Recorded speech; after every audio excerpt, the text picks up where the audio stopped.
کال 2021 د شمالي کوریا یو لوی سټډیم چې د زرګونو راغونډ شوي خلکو نندارې ته په ویلچر کې یو 18 کلن ځوان راوړل شو. په عین وخت کې 3 امنیتي کسان راځي او په ویلچر کې ناس هلک په ډزو ولي.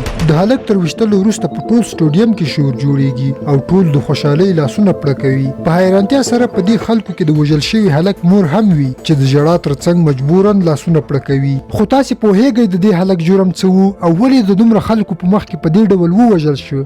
په حیرانتیا سره دا ځکه چې دې هلک د جنوبي کوریا کی پوپ په نوم موسیقي اورېدلې. دا په داسې حال کې چې د شمالي کوریا قانون له مخې هغه څوک چې د هر بهرني هیواد موسیقي یا هر ډول تفریحي فلمونه خپرونې ګوري دوی به له مختلفو سزاګانو سره مخ شي او په ډیرو مواردو کې حتی تر مرګ پورې سزا ورکول کیږي. ځکه شمالي کوریا هر ډول بهرني تولیدات د موسیقیو فلمونو او هر ډول خپرونې د خپل کلتور لپاره فکری سرطان بولي. دوی نه غواړي هر ډول بهرني میډیا یا تولیدات په کلتور اغیز دا ټول دوی د خپل ایډیالوژي لپاره یو لوی ګواښ بولي. د دې سربیره له شمالي کوریا څخه بهر هیوادونو ته له اجازې پرته تلونکي اشخاص هم یا د ټول عمر په قید محکومیږي یا هم د مرګ سزا ورکول کیږي. نه یوازې دا بلکې د شمالي کوریا له یو ولایت څخه بل ولایت ته د تګ لپاره هم باید له حکومتي چارواکو څخه اجازه واخیستل شي. د اجازې نه اخیستو په صورت کې سخت قانوني سزاوې اورول کیږي او د دې لپاره چې خلک لا زیات وډار شي د اکثره لوی مجرمونو جسدونه په عامو ځایونو کې راجوړندوي. دا چې په شمالي کوریا کې هر ډول بهرني چینلونه، فلمونه او ټولنیز رسنۍ لکه فیسبوک، یوټیوب، انسټاګرام ممنوع او بند دي.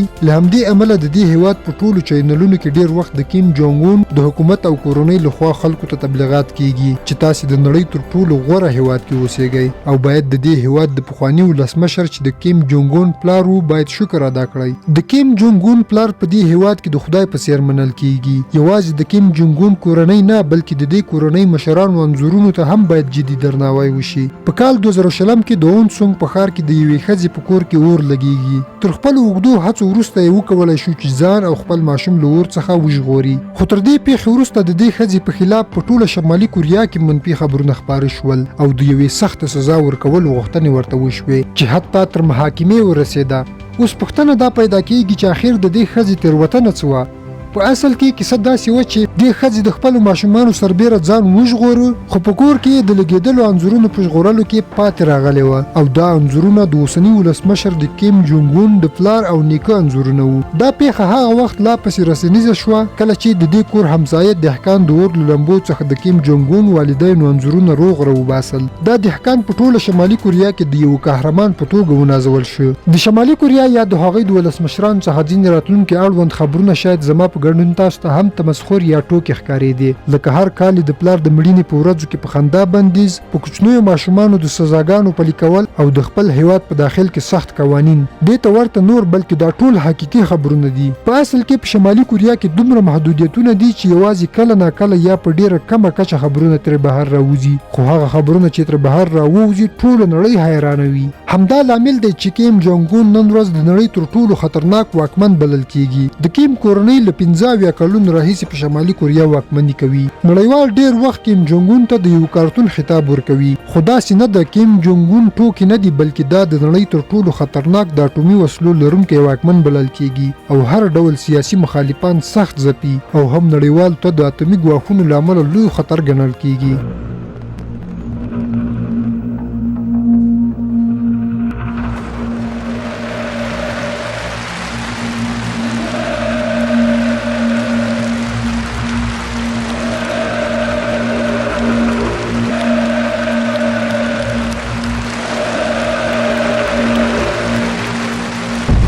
د کیم جونګ اون تر ټولو لوی هغه ارمان په 2019 کال کې پوره شو کوم چې حتی پلار او نیکه له ځانه سره خاورو ته یووړ. دا ارمان داسې ارمان و چې شمالي کوریا داسې میزایل جوړ کړ چې د خپل تر ټولو زوړ او سختترین دښمن په وړاندې یعنې امریکا له شمالي کوریا څخه په امریکا درنې حملې وکړای شي.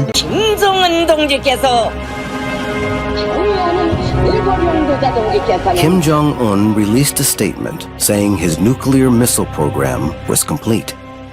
کیم جونګ اون په سختدریځۍ او مهارت کې له خپل پلار او نیکه هم څو قدمه وړاندې دی. کیم هر وخت په دې هڅه کوي چې د خپل پلار نیکه په قدمونو ثابت قدم کیږدي. دا د کیم مشر ورور کیم جونګ نام دی چې په 2019 کال کې له خپل کورنۍ او شمالي کوریا څخه ووت. خو چین ته تر رسیدو وروسته به هر وخت د رسنیو ښکار کېده. چې اکثره وخت به د شمالي کوریا خلاف خبرې کولې. خو یو ورځ له خپل وروستي حد څخه هم تیر شه. د شمالي کوریا چارواکو هغو استخباراتي معلوماتو ته لاسرسی وموند چې پکې روښانه شوه چې د کیم جانګ اون مشر ورور کیم جانګ نام د امریکا CIA په خپل واک کې اخیستی او هغوی ته د شمالي کوریا او د خپل ورور ځانګړي استخباراتي معلومات ورکوي. دا د کیم جانګ اون لپاره یو خورا نه منونکی او له غصې ډک خبر و. تر دې وروسته د خپل ورور هر قدم تر څار لاندې ونیو. دا د 2018 کال د فروری 14 ورځ ده. د مالیزیا هیواد د کولالامپور په هوایي ډګر کې د کیم جانګ اون ورور د ټرمینل په خوا په داسې حال کې روان دی چې دی هغه دوه انجونې مستقیما ویني کومې چې د وژلو پلان لري. خو د وژنې دا طریقه دومره له حیرانتیا ډکه وه چې خپله وژونکو انجونو ته هم معلومه نه وه چې دوی د شمالي کوریا د ولسمشر ورور وژني. دا کیسه هغه وخت پیل شوه کله چې د جیمز په نوم یو هلک دې انجونو ته په تلویزیوني خپرونو کې د کار کولو وړاندیز وکړ. د جیمز وړاندیز انجونو ته داسې وي چې دوی به د کولالامپور په هوایي ډګر کې د تلویزیوني خپرونو لپاره د خلکو سره کومیډي یا ټوکې کوي.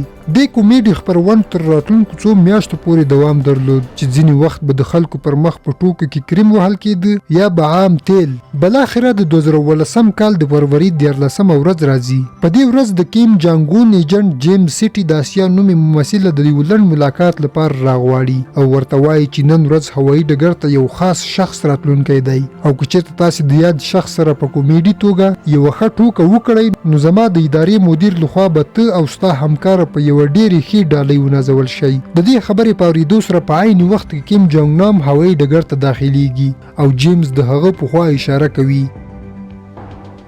چې هغه خاص شخص ته وګوره. هغه دی له دې سره سم سیټي آسیا ته په لاس کې تیل ورکول کیږي. خو په تعجب سره دا ځل سیټي آسیا ته په لاس کې تیل نه بلکې د وی ایکس نیوټروکسن په نوم خطرناک زهرجن مواد ورکړل شوي وو چې یو له خطرناکو کیمیاوي موادو څخه دی. وی ایکس آبي رنګ او بې بویه مایع ده چې د عصبي سیستم فعالیت فلج کوي او هم په څو دقیقو کې تنفس او زړه دروي. کله چې کیم جانګ نام د هوایي ډګر له انتظار خونې څخه د وتلو په حال کې وي دا دوه انجونې پر مخ زهرجن مواد وهي. په دې وخت کې کیم خورا زیات غوسه کیږي او انجونې د ډار له امله له هغه ځایه تښتي. کیم په دې دردناک حالت کې امنیتي کسانو ته ځان ورسوي او هغوی خبروي. بالاخره د زیات درد له امله د هوایي ډګر بیړنۍ طبي خونې ته وړل کیږي. دا د کولالامپور په هوایي ډګر کې یوه خورا یارونکې پیښه ده. په سکرین کې تاسو یو شخص له تورې بکسې سره وینئ. دا شخص اصلا ګوري چې د کیم حالت څنګه دی. He's checking in to make sure that Kim Jong-nam is receiving medical treatment.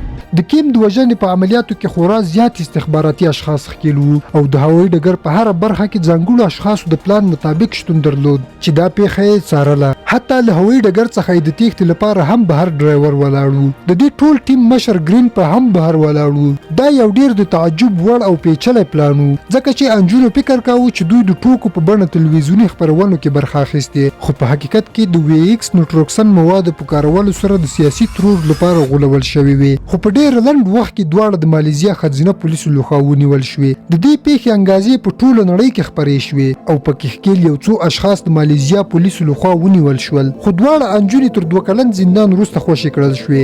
د کیم جانګ اون هغه ورور چې ورته ستونزې پیدا کولې نور له منځه ولاړ. په دې سره کیم ډېر زیات خوشحال و ځکه دا هر څه د په کیمرو کې کتل. دا پیښه د شمالي کوریا د حکومت د مرموزو او پیچلو تکتیکونو یوه بیلګه ګڼل کیږي. شمالي کوریا یو داسې ځانګړی هیواد دی چې ټول قوانین د نور نړۍ سره خورا ډیر توپیر لري او په ځانګړي توګه دا هیواد د ټولو کوریایانو لپاره یو جیل هم بلل کیږي. دا چې شمالي کوریا له درو ځانګړو هیوادونو روسیې، چین او جنوبي کوریا سره پوله لري له همدې امله ځینې هغه خلک چې د هوسا ژوند په لټه کې وي له هیواده وځي. دوی تر ډیره هڅه کوي چې جنوبي کوریا یا د چین هیواد ته واوړي خو د دې لپاره چې جنوبي کوریا ته څوک وانه وړي په پوله یې 900,000 سرحدي سرتیري ځای پر ځای کړي. نه یوازې دا بلکې د پولې په اوږدو کې د وژونکي سیمخاردار ترڅنګ بمونه هم ځای پر ځای کړي دي. په دې معنی چې له شمالي کوریا څخه تېښته یا ورننوتل دواړه مرګ ته غېږ ورکول دي. په کال 2018 کې یوې 40 کلنې ښځې له خپل کوچني ماشوم سره په دې مرګونې لار د تېښتې په هڅه کې د شمالي کوریا له پولې څخه د چین هېواد ته اوړي. تر ستونزو او سختو کړاوونو ګاللو وروسته یې بریالیتوب د ښځې او ماشوم لپاره خورا خوښونکی خبر و. خو له بده مرغه تر لږ ځنډ وروسته د چین امنیتي ځواکونو لخوا تر نیول کېدو وروسته بیرته شمالي کوریا ته وسپارل شوه. د شمالي کوریا حکومتي قانون له مخې د دې جرم په اساس دا ښځه تر سختو شکنجو وروسته ووژل شوه. دا یوازې یو بیلګه ده. د دې هېواد قانون ته په کتو سره ډېر لږ خبرونه تر نړیوالو را رسیږي خو کوم خبرونه چې را رسیږي خورا زیات یې روونکي او وحشتناک وي. تاسې د کیم جانګ اون او شمالي کوریا قوانینو په اړه څه نظر لرئ؟ په کمنټ کې مو د خپل نظر لیکلو ترڅنګ ویډیو لایک کړئ او چینل سبسکرایب کړئ.